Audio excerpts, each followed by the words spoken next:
Imagine millions of innocent voices silenced in just a single moment. Imagine entire worlds burning, children crying out for their parents, while those sworn to protect them sit in silence. A young warrior, torn between duty and despair, dares the unthinkable. He makes a choice that will not only destroy the enemy, but also his own soul. What begins as a vow turns into a tragedy that would change the galaxy forever. This is not just a story, it is a secret you will never forget. Do you want to hear more such secrets? Then subscribe now, or you will miss the next truth. It began with a silence that was louder than any thunder. While entire worlds burned and families were torn apart, the council sat silently in its halls. Their faces solemn, their eyes closed. They said they sensed something, a power in the shadows, an unseen hand pulling the strings.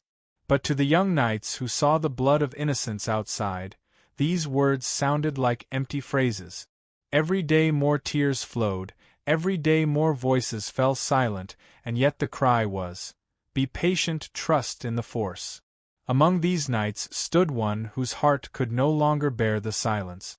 He heard the screams in his dreams, smelled the smoke of the destroyed cities, felt the fear of those who no longer had hope. For him, patience was no longer a virtue, but a betrayal. His words, when he spoke, cut through the silence like a blade. He said the duty of a guardian was not to meditate while children die. The duty was to act, to fight, to protect. His voice was still young, but it carried the sound of truth, and truth always attracts ears. At first, there were only a few who stood beside him, friends who shared his rage. Then there were dozens, young knights whose hearts were no longer bound to passivity. They didn't call themselves that, but others soon gave them a name. A movement that was more than just a whisper. The council grumbled, warned, threatened. But every time new blood was shed, anger grew, and with it, determination. An invisible rift arose, between those who believed that silence was wisdom, and those who believed that silence was murder. And in the midst of this rift he stood, young, passionate, but already touched by shadows. Little did he know that his first step into the resistance was also the first step into a journey that would no longer separate light from darkness. Because sometimes the greatest danger doesn't begin with a scream, but with silence. And that silence was the beginning of a story the galaxy would never forget. It wasn't a battle, not a fight, but a place that sealed his fate, the ruins of a forgotten world. Kathar, a planet that lived only in whispers. As he stood there, the wind blew over crumbling stones, and with the wind came images that were not of this hour, but of the past. The Force itself drew him in, showed him what had happened here. He saw people, not warriors but families, mothers, fathers, children. They stood at the edge of the sea, fear in their eyes. And before them marched the Mandalorians, cold, unstoppable, without mercy. He heard the screams as thousands were swept into the floodwaters, saw entire generations wiped out in moments. In the midst of this carnage, a single voice rose, a Mandalorian who refused to follow orders. She wanted to protect, not murder. But her courage was ended with a shot, and with her, the last rebellion died in that hour. Among the corpses, he found what remained of her, a mask simple yet full of meaning. When his hands touched the cold metal, time seemed to stand still. The Force flooded him with a vision so clear it split his heart. He felt the weight of that death, the guilt, the anger, and in that moment, he swore something that would change him forever. He swore to wear this mask until the murderers fell, until no Mandalorian could darken the skies anymore. It was not an oath before the council, not a solemn ritual. It was a silent vow between him and the memory of a fallen soldier. When he put on the mask, he was no longer the same. The voice that had previously been just a young knight now took on the sound of a leader. And with every glance others cast at this mask, confidence grew, not only in his strength, but in his destiny. From that day on, he was followed not only by friends but by a movement. They saw in him the one who did what the council dared not. He was still the same man, and yet no longer. Because a mask can protect, it can hide, but it can also transform. And this mask was no longer a piece of metal, it was a symbol, a promise, a curse, and the first step into a darkness he himself hadn't yet experienced. The mask didn't make him stronger physically, but it made him stronger in spirit. For now, every glance at him was a memory of the vow, of the Qatar massacre, of what must never happen again. He began to see battles not as an ordinary warrior, but as a chessboard. Where others saw only chaos, he saw patterns, movements that repeated themselves, weaknesses that lay hidden. His strategies turned defeats into victories, and soon soldiers were whispering his name like a shield. He turned the Mandalorians' strength against themselves. Their discipline, their rigid honor, their penchant for direct confrontation, all of these he turned into traps. One planet after another fell back into the hands of the Republic. The streets filled with cheers. Children painted his name in the dust, as if he were more than a man, a savior. But every victory had its price. Every battle won meant hundreds, sometimes thousands of deaths. And while the Republic celebrated, at night he heard the voices of the fallen, saw the faces of those who had been sacrificed for his plans. The Mandalorians learned quickly, but he learned faster. With each new tactic, he became more ruthless, cold in his decisions, willing to move human lives like game pieces if it meant victory. A friend once said to him, "You win, but at what cost?" He didn't answer, perhaps because he already knew the answer. The Chancellor of the Republic, dazzled by his successes, appointed him Commander-in-Chief. Never before had such a young knight held so much power in his hands, and he used them tirelessly, unstoppably. For many, he was living proof that the Republic still had a future. But in secret, something began to change. The mask, once a symbol of hope, became a sign of fear for some. His orders brooked no contradiction. His eyes, once warm, now often sparkled coldly, calculatingly. Soldiers said he was no longer fighting only against enemies, but also against doubts within his own ranks. Some who criticized his methods suddenly found themselves on missions from which hardly anyone returned. Whether it was coincidence or intentional, no one knew for sure, but the rumors spread like smoke in a closed room. And while the front lines trembled outside, a silence grew within him, a void that he could only fill with further victories. As if he had understood, every triumph does not erase the cries of the past, it only drowns them out for a moment. But the louder the victories became, the deeper the silence grew within him. And somewhere, far beyond the known stars, a darkness was already lurking, just waiting to devour his heart once and for all. Years of fighting had left the galaxy in wounds. But no wound was as deep as the one that was now about to be inflicted.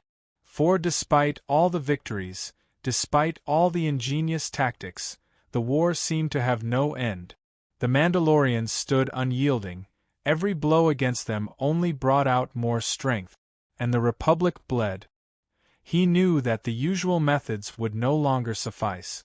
So he chose a path that could no longer be traced back. A path that turned a guardian of peace into a weapon of destruction. Together with a brilliant engineer, he created a weapon the likes of which the stars had never seen before. A device that could bend gravity itself.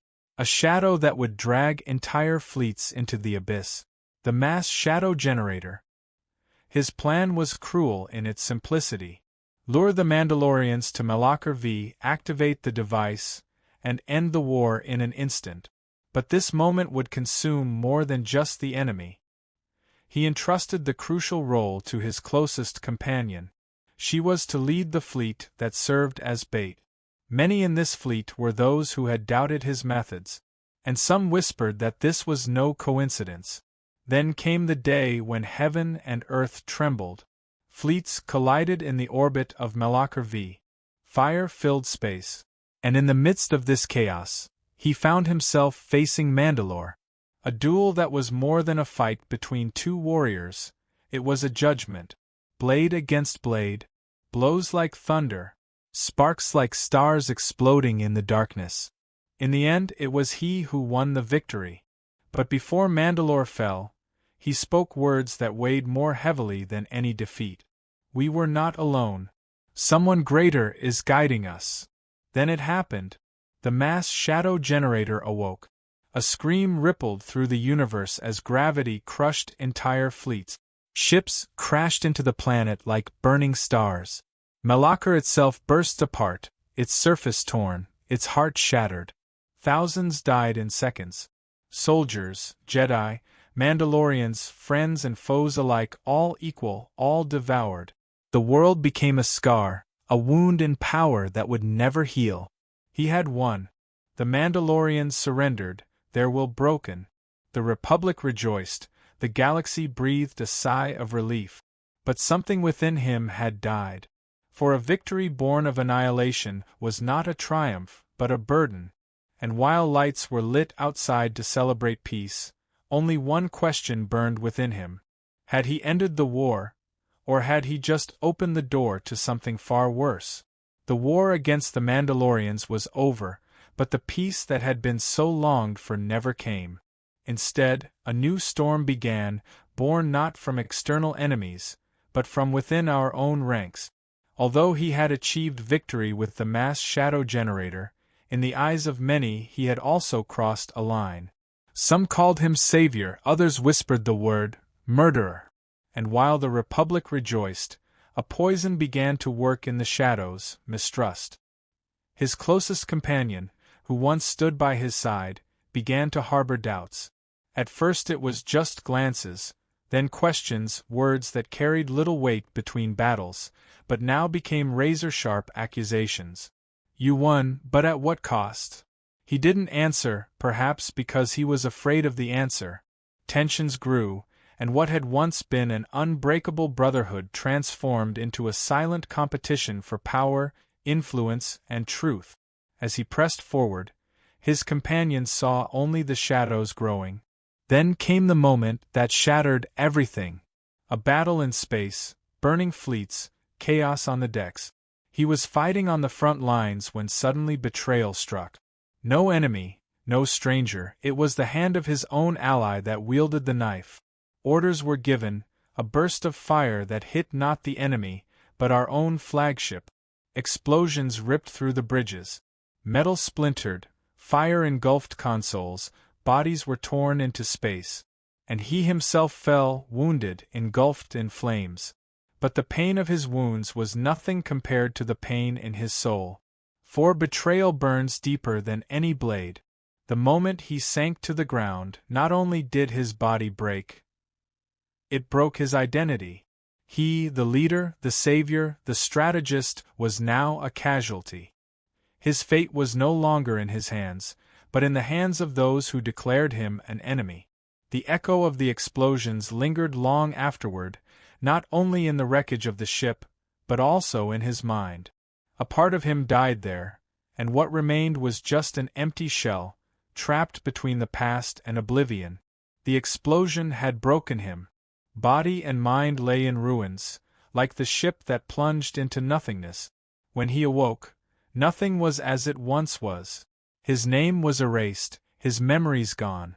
Before him lay only emptiness, and in this emptiness, a new life was implanted in him. The High Council didn't see the man who had fallen. They saw an opportunity. Instead of judging him, they decided to reshape him. They robbed him of what made him who he was, every memory, every fragment of his guilt, every piece of his anger. And they replaced it with an artificial self, a loyal soldier who believed he had never been anything else. But power never erases everything. Deep within him, shadows whispered, fragments of voices, images of places he didn't know, yet seemed familiar. In his dreams he saw fire, heard screams, and woke up drenched in sweat, not knowing why. And then there was her. A woman whose voice calmed him, whose closeness gave him strength. A bond developed between them that was stronger than he could understand. She believed in him, even though he didn't know who he was. Was it love? Or was it just a tool to unearth the fragments of his past? Every smile, every gentle touch could be either a genuine feeling or a staged manipulation. But his heart, empty and searching, clung to it as if it were the only truth left to him. The more he fought with her, the stronger the shadows within him became. He began to do things he could never have learned, movements, instincts, skills that came from a depth he didn't understand. And every time he raised the blade, he felt that he was not who he was thought to be. A conflict grew within him. Was he redeemed, freed from his mistakes and born again? Or was he a prisoner, a puppet in the hands of those who erased his past to use him for their own purposes? The answer remained hidden, but in the silence of his heart, he knew that he could not hover forever between lies and truth.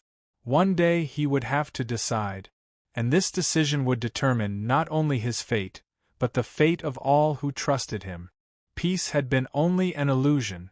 No sooner had he thought he had found a new life than the shadows swallowed him again. In the depths of unknown space, he fell into a trap so perfectly woven that even his instincts failed to recognize it. Captured, kidnapped, and finally placed in the hands of those whose cruelty knew no bounds. It was not a dungeon of stone, but a prison of thoughts, a chamber where time lost its meaning. There he hung, between life and death, held by machines and by powers that would not let him die. 3 centuries, 3 endless centuries, in which every breath was just another act of agony. The masters of torture knew no hurry. They cut his soul to pieces, not with blades, but with memories. They showed him again and again what he had lost, made him hear the screams he had tried to suppress. They whispered lies and truths at the same time, until he himself no longer knew the difference. And yet, he did not break. Something inside him refused to give up. A spark of hope, as small as a candle in a storm, remained. A presence, barely noticeable, yet always there, the voice of an old companion, a shadow from the past that reminded him of who he once was. This memory kept him going, made him stand firm, even when anyone else would have long since fallen into madness. But the agony had its price. For while one part of him grasped for light, another part clung to hate. Centuries of pain filled his heart with a bitterness that went deeper than any wound. And slowly, almost imperceptibly, it began to split. 2 voices in one body. One whispered of patience, salvation, peace. The other cried out for revenge, blood, and final destruction.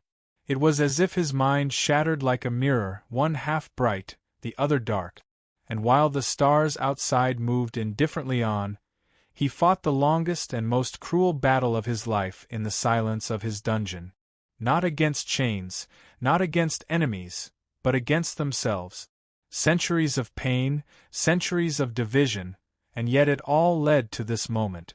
Before him rose the shadow that had held him captive for so long, a figure of hatred and darkness, yet so familiar that it hurt.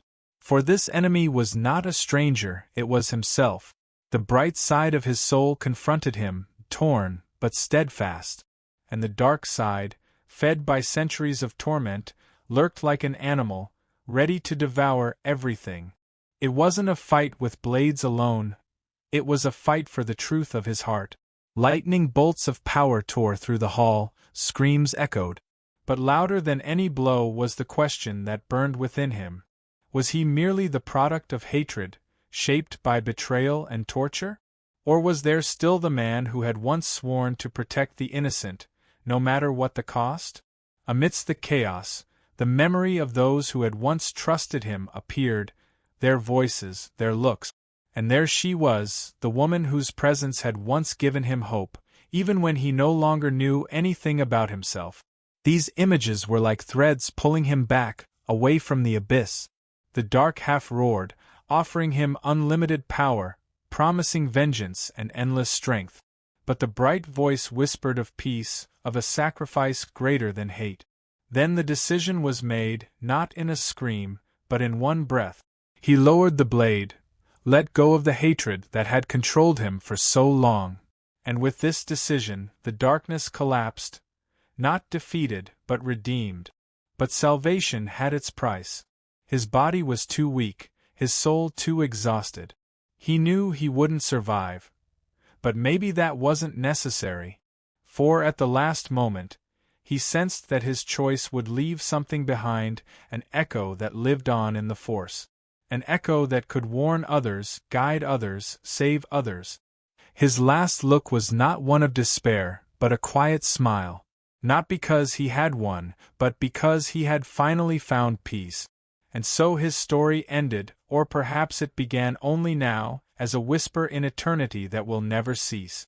And now, after hearing this truth, tell me, from which city are you watching this video right now?